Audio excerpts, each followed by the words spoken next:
Bom, Daniel, vamos lá então, né? Queria começar falando que é um prazer ter a oportunidade de a gente estar conversando aqui em Treviso. Tivemos a oportunidade de nos conhecermos lá no RootsTech, lá em Salt Lake City, e para mim foi uma grata surpresa ter conhecido você e todo mundo que estava lá, que faz parte do meio da cidadania italiana e tudo mais. Então, queria agradecer, antes de mais nada, a tua disponibilidade e aproveitar também essa oportunidade para a gente falar principalmente sobre o RootsTech, mas também sobre outros assuntos, sobre o que for pertinente aqui no mundo da cidadania. Hoje, a gente tentar fazer uma conversa bem tranquila, bem rápida aqui, até num tom informal, enfim, para a gente realmente fazer um reapanhado do que foi falado lá na RootsTech. Você como ministrou lá 2 sessões, né? Exato. E então, fica à vontade aí, vamos conversando como se a gente estivesse tomando um café aqui, bem tranquilos, sobre a RootsTech e o que mais for acontecendo aí no nosso papo informal. Maravilha, eu que agradeço o convite e vamos conversar. Legal, então queria primeiro, pedir para ti aí qual foi a tua, qual foi o caminho que te levou até a RootsTech lá, com essas 2 sessões, o percurso aí, brevemente comentar sobre, também se tu quiser falar sobre como foi essa tua, você chegou até o mundo da cidadania italiana, aonde surgiu esse interesse e a construção de todo o conhecimento que tu tem aí hoje, que é uma referência no mundo da cidadania italiana, e também a respeito da RootsTech, como é que foi o caminho até chegar no evento ali em Salt Lake City. Certo. Então, esse na verdade é um percurso bastante já longo, né? Eu diria que eu comecei no mundo da genealogia em 1993. Então, esse ano estou quase aí completando 31 anos de pesquisa genealógica. Comecei cedo, né? Então, óbvio, comecei na minha adolescência. E já na parte da cidadania também foi algo que começou há bastante tempo, eu diria por volta aí de 94, 95, que eu me interesso sobre esses temas ligados à cidadania italiana. Legal. E trabalhei no consulado, primeiro no Instituto Italiano de Cultura, né, que é o braço cultural do consulado em São Paulo. Depois trabalhei no próprio consulado, né, e depois trabalhei no consulado da Itália em Recife também. Então tem essa história em consulado e depois fazendo curso de genealogia, né, como até estávamos aqui conversando antes, né, vamos para a 7ª edição de um curso no Museu da Imigração com o professor Virgínio, com o Henrique Trindade. Uhum. E na RootsTech foi o convite, eu recebi essa minha segunda participação presencial, né?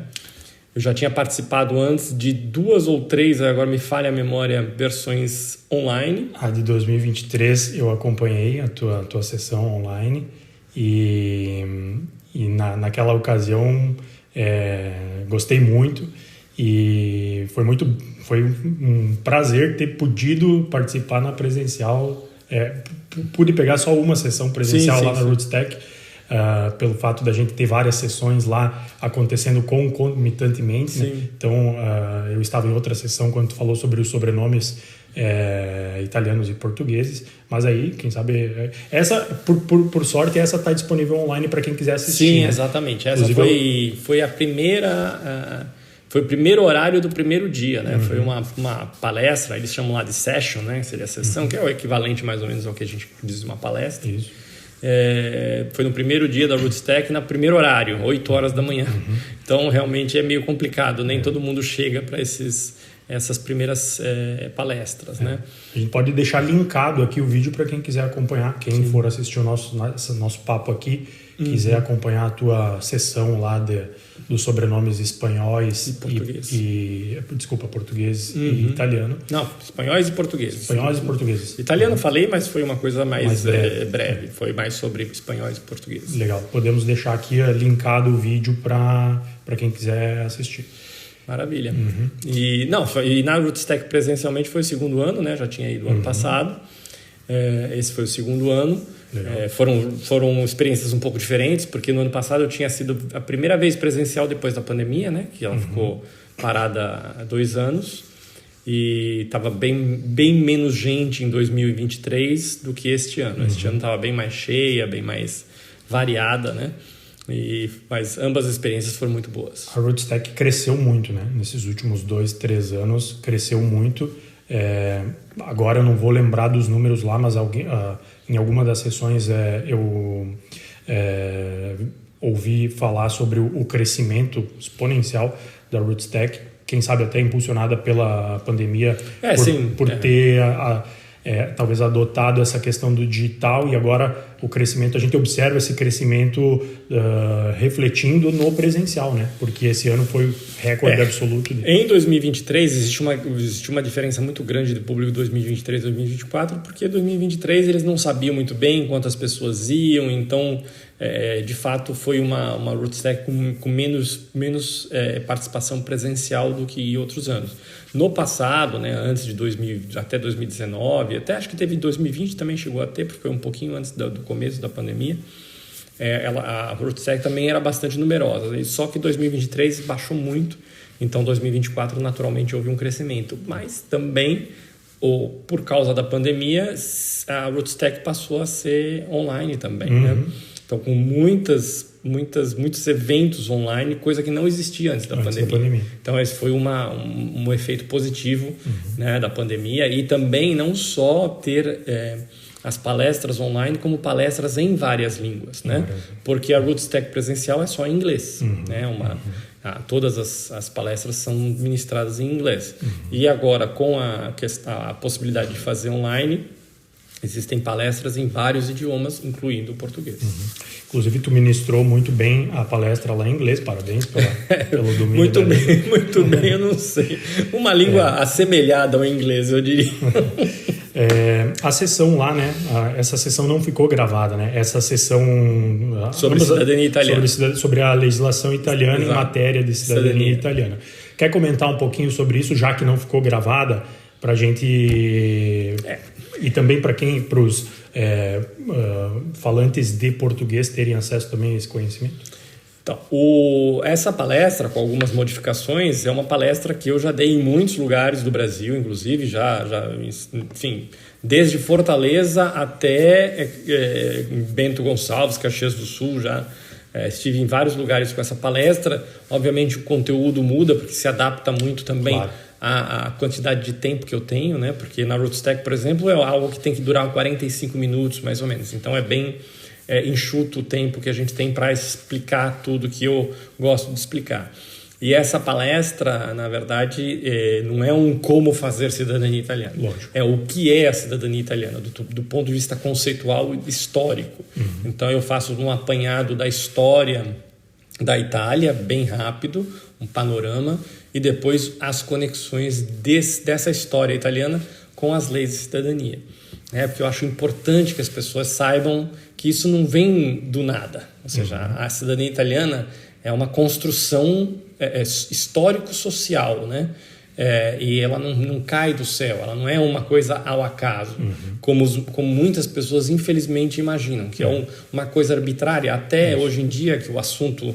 Na verdade, esse assunto ele acaba acontecendo praticamente todo ano, né? Sim. De propostas de mudança legislativa, etc., como se as leis pudessem ser modificadas de uma forma totalmente arbitrária, como o político da vez quer. Isso não funciona assim e jamais funcionará, né? Isso é fruto da desinformação, é fruto do desconhecimento da legislação, em primeiro lugar, do processo legislativo, né, por vezes. Então, acho que um dos objetivos dessa nossa conversa aqui também é trazer esse tipo de conhecimento, de informação, de ciência, para que as pessoas, eventualmente, que estão aí nessa busca pela cidadania italiana, estejam munidas de informação de qualidade, como a que tu traz, como a que vários profissionais trazem dentro da internet e, enfim, pelas mais variadas fontes de informação. Eu acho que isso é muito importante também a gente conversar aqui. Que mais que tu acha? Esse assunto está muito quente também agora nesse momento, né? essas mudanças, eventuais mudanças legislativas. Qual é de que forma tu enxerga essa perspectiva? Já comentou que essa desinformação por vezes faz com que as pessoas incorram em erro, achando que as coisas são fáceis assim. Então, do ponto de vista técnico, legislativo, que perspectiva a gente pode ter a respeito desse tipo de conversa que rola bastante nas redes sociais, enfim, no meio da cidadania italiana como um geral? Então, desde que a atual lei entrou em vigor, que foi em agosto de 1992, ou seja, uma lei que está para completar 32 anos, né? Praticamente todo ano existe uma discussão sobre a mudança da lei. Desde que ela foi... As conversas sobre a mudança da lei, elas já datam ali de 94, 95, já todo ano se fala sobre isso. Porque, obviamente, existem algumas inadequações da lei com relação ao mundo atual. De diversas naturezas, a gente poderia aqui falar bastante demoradamente sobre cada aspecto da lei. De fato, eu acho que não é uma lei adequada para a atualidade. Então, é uma lei que deveria ser feita uma nova lei, né? A questão é que, obviamente, muitos imaginam que a lei ela é feita e ela entra em vigor em um determinado momento e tudo muda a partir dali. E nunca funcionou assim. E a Itália, continuando a ser um país em que existe um respeito ao Estado de Direito e a tradição dos princípios básicos do direito, nunca vai acontecer. Ou seja, não é possível que seja aprovada uma nova lei e tudo mude de um dia para o outro. Até porque nós temos os princípios do direito adquirido e uma série de outros princípios que seriam violados numa circunstância. Existem várias questões, isso é complexo tratar disso, né? Mas existem basicamente dois fatos, né? Primeiro o fato gerador da cidadania, ou seja, quando é que a pessoa é investida daquele status civitatis, que isso não ocorre quando ela faz o pedido, nem tampouco quando o pedido é aprovado, seja ele administrativo, seja ele judicial. A cidadania não se constitui no momento do pedido, nem no momento da aprovação dele. Ela se constitui quando se dá o fator gerador, que é o estabelecimento da filiação, basicamente o nascimento. Então é ali que amadurece, se constitui aquele status civitatis, que depois é reconhecido, que é uma coisa que eu digo há muitos anos. Ninguém reconhece o que não conhece. Só é possível reconhecer algo que já se conhece. Um status pré-existente, exatamente. Portanto... Por isso que é um reconhecimento, né? E se trata de cidadania por via originária. Então, as pessoas têm que entender a diferença entre cidadania por via originária e por via derivada. A cidadania da qual nós falamos tanto, dos descendentes, etc., é uma cidadania originária. E, portanto, ela segue vários preceitos com relação à ação da lei no tempo. Ou seja, a lei que é aplicada é a lei que estava em vigor quando o fato aconteceu, nesse caso, o nascimento, né? E também, sem deixar de esquecer, o princípio também básico da irretroatividade da lei. Perfeito. Isso é curioso, né? Porque a gente vê algumas pessoas falando que sim, na Itália a lei retroage. Então, o meu desafio sempre é, por favor, me mostre quando a lei retroagiu. A lei retroagiu para beneficiar alguém. Esse era o ponto que eu queria tocar. Exato. A lei retroagir para benefício é algo comum. Agora, para tolher direitos ou situações, nunca aconteceu. Em toda a história italiana, nunca aconteceu. E esses princípios, o princípio da irretroatividade da lei, ele está nas disposições iniciais do Código Civil de 1865 e do Código Civil de 1942, que é o que está em vigor, né? Inclusive, como eu também já disse isso publicamente, em janeiro desse ano, a Corte Costituzionale emitiu um comunicado dizendo que a irretroatividade da lei, ou seja, a lei não pode agir em fatos passados. E a irretroatividade da lei é um elemento fundamental da civilização jurídica, ou seja, da formação da base jurídica da Itália, né? Então, eu acho que qualquer discussão é sempre bem-vinda, qualquer debate é sempre bem-vindo, porém, não adianta só que eu aqui emita a minha opinião, porque opinião todo mundo tem sobre qualquer coisa. O importante é que as pessoas tenham noção de que quando eu opino ou quando eu informo algo, existe uma base. Então, eu estou falando do Código Civil de 1865, do Código Civil de 1942, de uma comunicação da própria Corte Costituzionale. Então, não é uma coisa que eu estou pensando da minha cabeça. Um achismo. Exato, porque assim, qualquer discussão ela é válida, mas as pessoas têm que trazer as suas ferramentas, as suas bases. Então, quando a pessoa diz, não, a lei na Itália é retroage, por favor, me mostre. Né? Então, assim, como é um debate atual, eu acho que nós estamos sempre abertos a discutir os temas, porém, é importante que as pessoas tragam os seus fundamentos para as suas opiniões. Exato. E, infelizmente, isso às vezes é um pouco raro.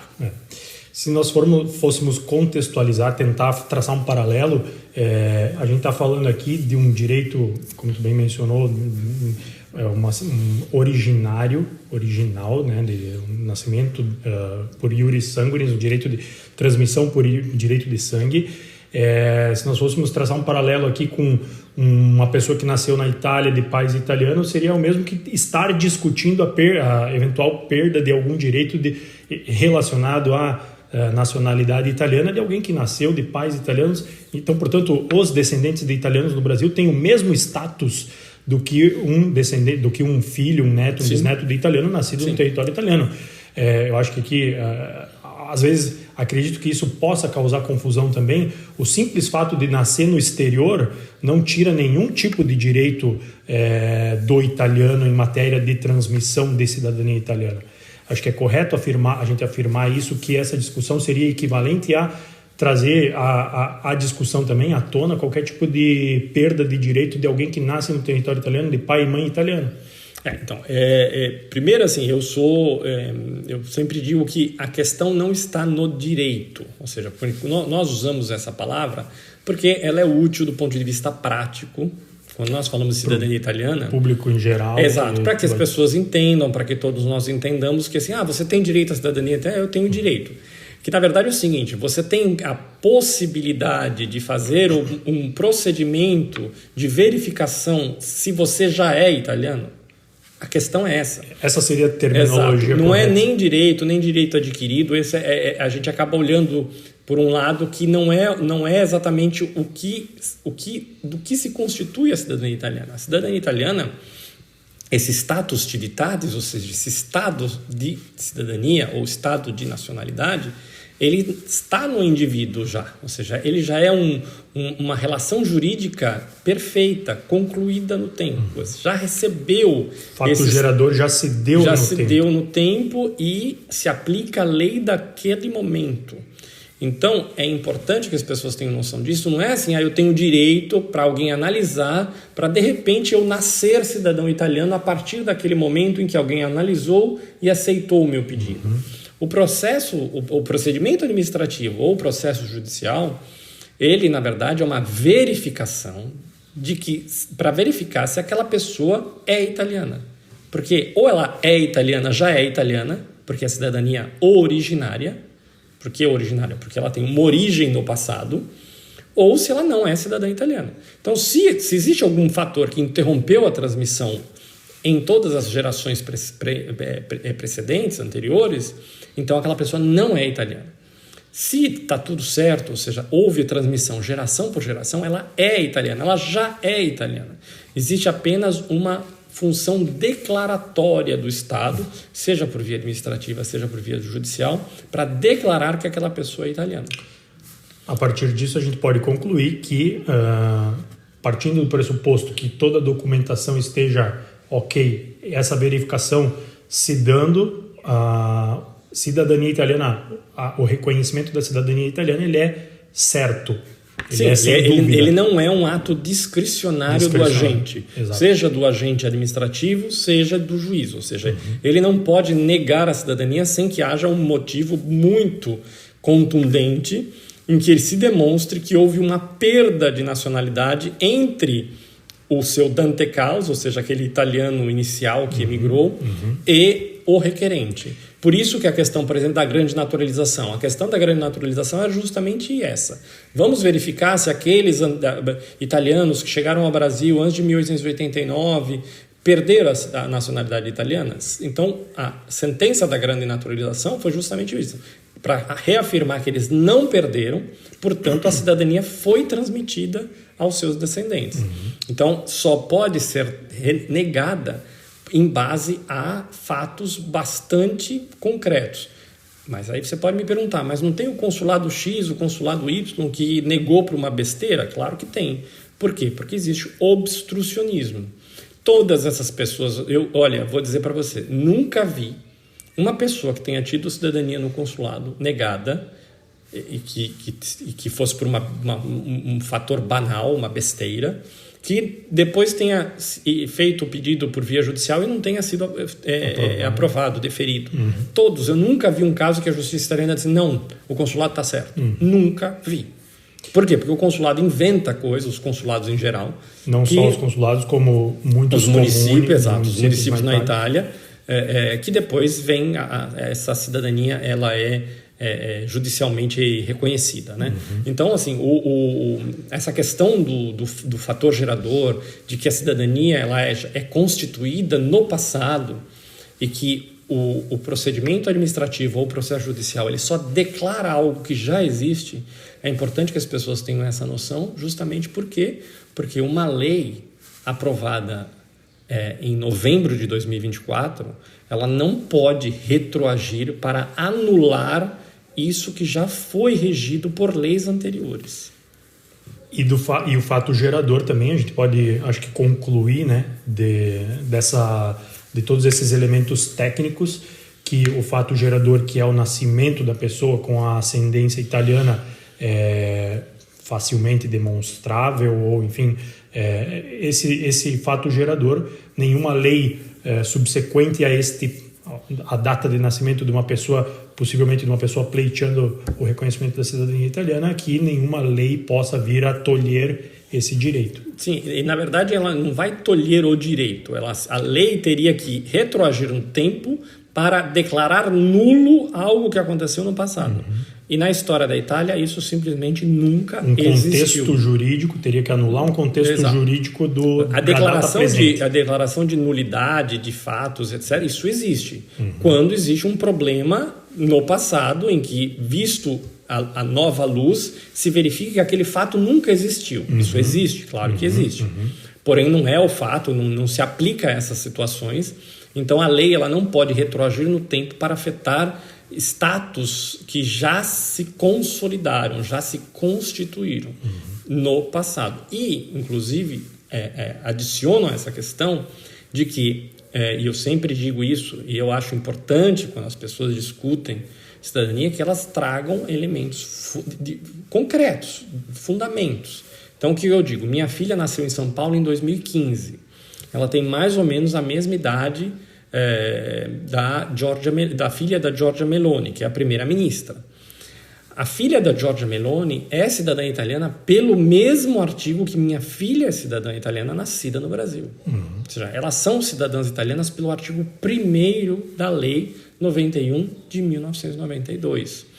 Então, é importante que as pessoas entendam que a lei que atribui, que constitui o status civitatis, ou seja, a cidadania de alguém nascido no Brasil, é a mesma lei que o faz para quem nasceu na Itália. Não existe um artigo especial para os descendentes, que é o que muitos imaginam. Muitos imaginam que a lei da cidadania tem lá nos artigos mais para o fim da lei alguma coisa que, de alguma forma, tira de uma cartola uma cidadania para os descendentes. Isso não é assim. Tanto é que o projeto atual, né, que está preocupando tanto o pessoal, que é o projeto, né, o desenho de lei do senador Menia, ele muda artigos que nem tem a ver com a cidadania iure sanguinis, com a cidadania originária. Porque o artigo da cidadania originária é o artigo 1º.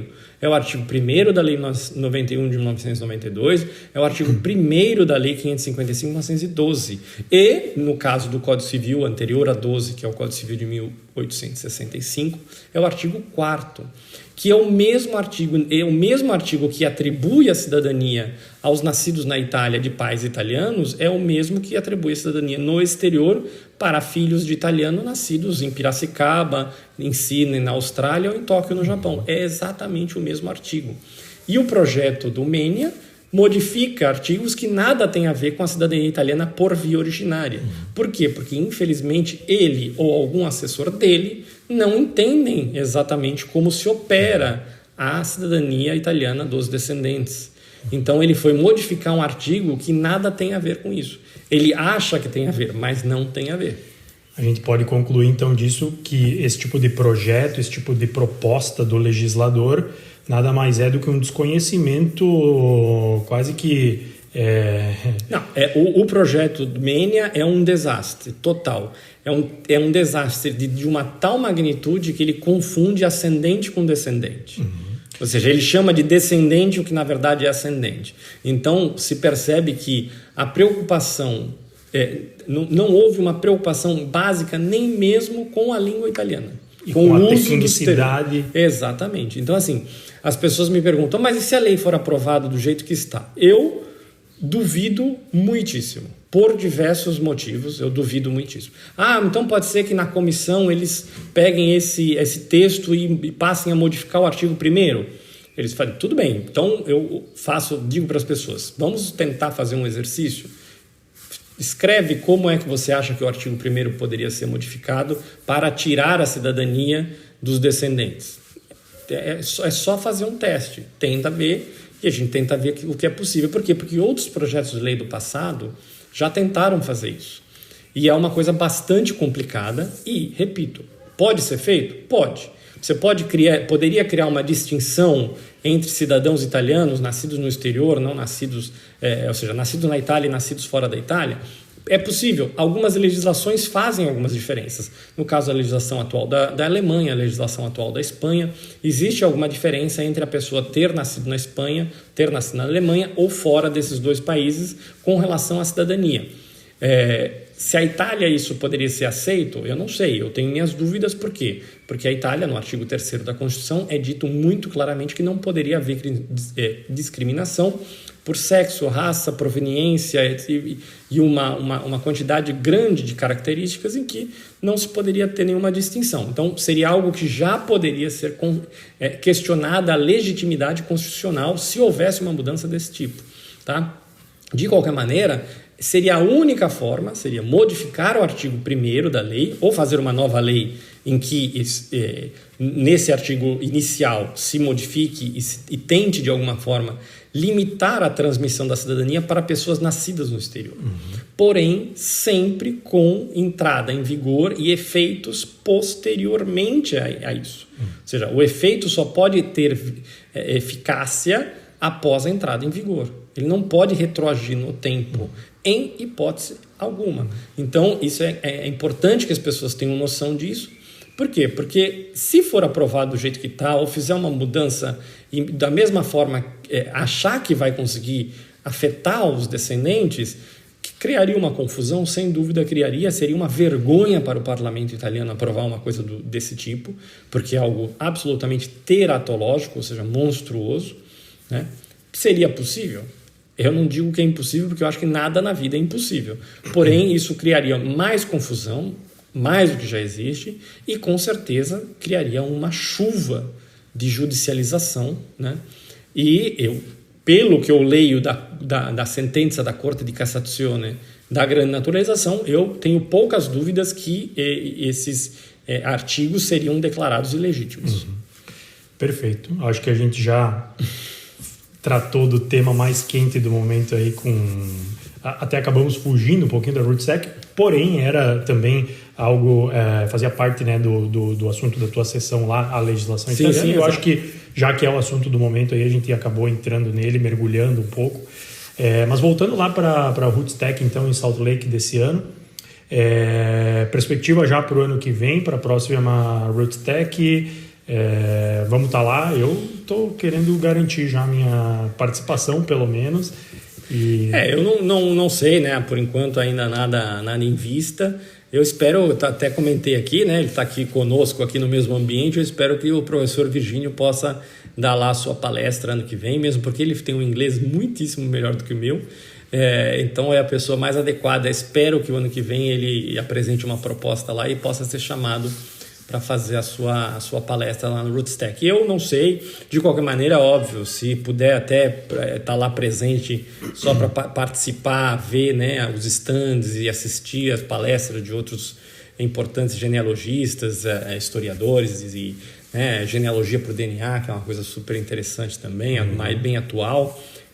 Estarei feliz, né? Vamos ver, tomara que consigamos nos rever lá em Salt Lake City em 2025. Legal.